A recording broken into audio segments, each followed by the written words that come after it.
কবরস্থান আছে মুন্সিগঞ্জ সার্কিট হাউসের উল্টা দিকে। এই কবরস্থানের লাশগুলো উঠিয়ে ডিএনএ স্যাম্পল কালেক্ট করেন।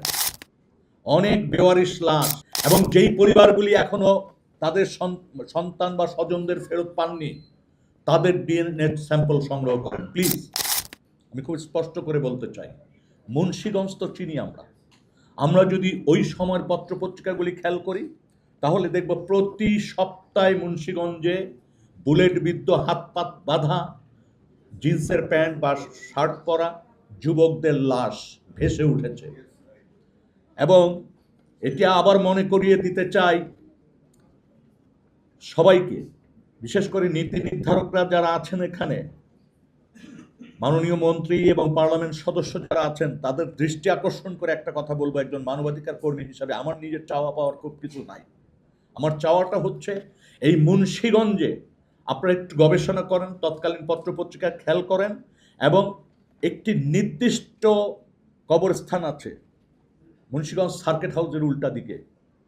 অনেক বেওয়ারিশ লাশ যেগুলি সন্দেহ করার যথেষ্ট কারণ আছে যে তারা গুম ভিকটিম হতে পারেন। এই কবরস্থানের লাশগুলো উঠিয়ে ডিএনএ স্যাম্পল কালেক্ট করেন, এখনো সময় আছে। এবং যেই পরিবারগুলি এখনো তাদের সন্তান বা স্বজনদের ফেরত পাননি তাদের ডিএনএ স্যাম্পল সংগ্রহ করেন প্লিজ। কারণ জেনারেশন গ্যাপ যত হবে চিহ্নিত করতে কষ্ট তত হবে। সরকার চাইলে এই কাজটি কষ্ট হতে পারে, ব্যয়সাধ্য হতে পারে, কিন্তু করা সম্ভব। এই কাজটি দয়া করে করেন, তাহলে আমার মনে হচ্ছে যে আমাদের এইখানে যে ভিকটিম এখনো প্রায় কম বেশি 300, যাদের পরিবার স্বজনরা এখনো খুঁজে বেড়াচ্ছেন, তাদের অনেকের সন্ধান আমরা এখানে মিলিয়ে চিহ্নিত করতে সন্ধান পাব।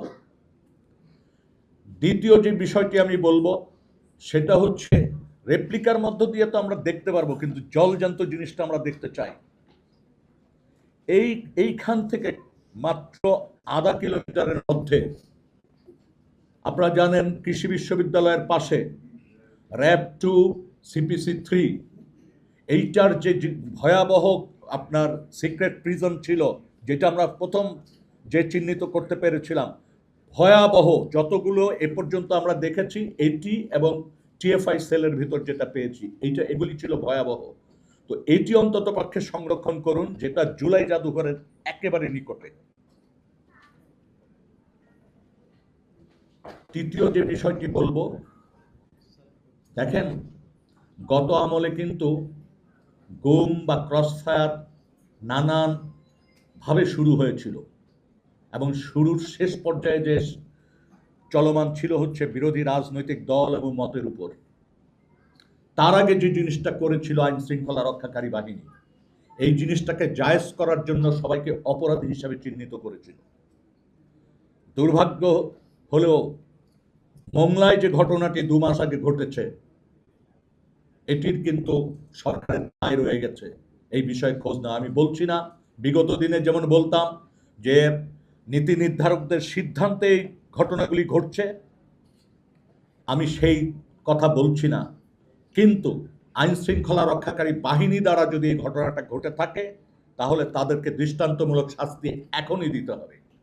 যদি না দিতে পারেন তাহলে এই গুম ঠেকাতে পারবেন না, এই গুম তাহলে ঠেকানো যাবে না।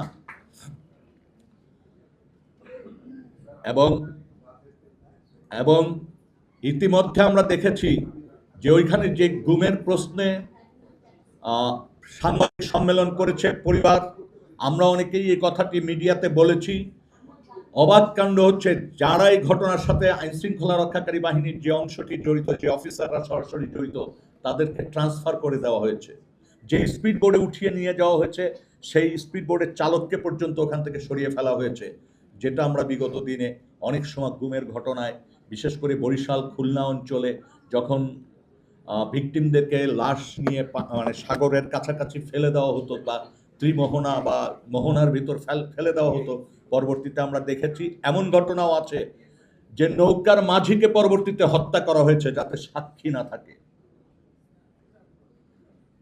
তো এই কাজটি করার জন্য আমার যেটা মনে হয় যে এই যে গুমের যে ইনভেস্টিগেশন চলমান আছে এটা করার জন্য রাষ্ট্রের তরফ থেকে বরাদ্দটা বাড়িয়ে দেওয়া উচিত।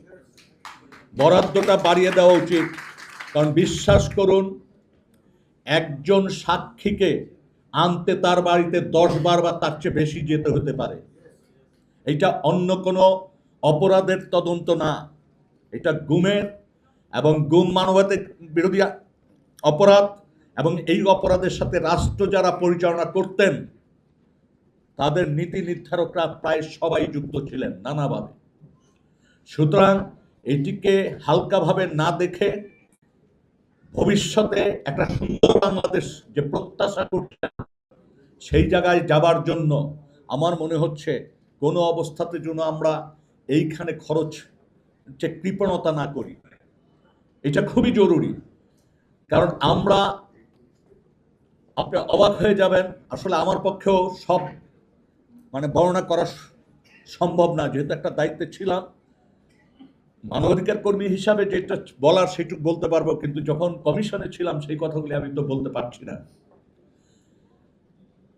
আমরা অনেক সাক্ষ্য নিয়েছি যারা সরাসরি অপরাধের সাথে যুক্ত ছিলেন, বাধ্য হয়েছিলেন, নির্দেশনায় তার দায়িত্ব পালন করেছিলেন।